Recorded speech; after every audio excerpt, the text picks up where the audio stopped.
11 mayda Мәскәү қаласында әлеге штаб дип аталган татар яшьләренең җыелаттырган җирендә минем шушы милләттәшләрем белән очрашу әле генә тәмамланды.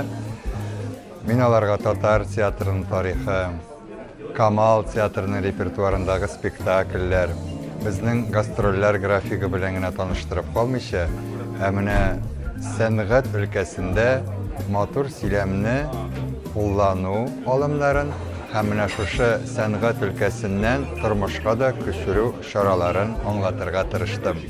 Шулай ук без дикция өстендә дә эшләдек, шулай ук без тавышны ачу һәм дә инде ораторлык осталыгы буенча чыгыш ясаганда кайсы җирләрдә, нинди җирләрдә, нинди мәгънә салып әйтергә һәм аны ничек әйтергә икәнен дә өйрәнеп китәргә тырыштык. Бик җанлы әңгәмә барды өстәл артында.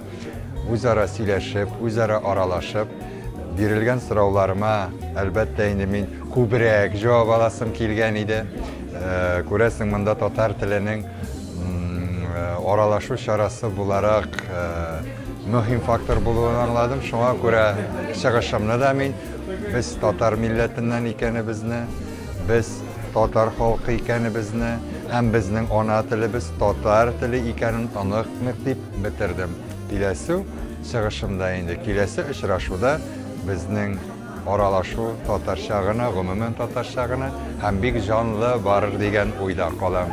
Штаб белән безнең аралашулар шундук Мәскәүгә аяк басу белән башлана. Алар безнең спектакльләребезгә шундук киләләр, актив тамашачы булып йөриләр. Менә бүген монда 50-гә якын кеше килгән иде. Әле алар барсын да бу штаб сыйдырып бетерә алмады. 2000-гә якын монда күз күреме җирдә тора һәм әлбәттә инде мин бу 2000-нең 20 меңгә әверелүен, гомумән Мәскәүдә шушындый көчле бер группа булып уйышын, төркем булып уйышуын телим. Башка төркемнәр кирәк, менә бердәм, ярдәм булып яшәүгә ни җитә.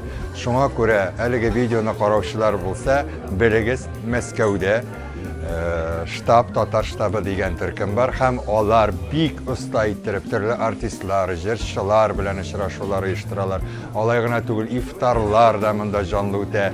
Инде мин Камал театрының гастрольләре турында әйтеп тә тормыйм, чөнки безнең кичебез менә шушында алар белән аралашып җанлы әңгәмә корып уза.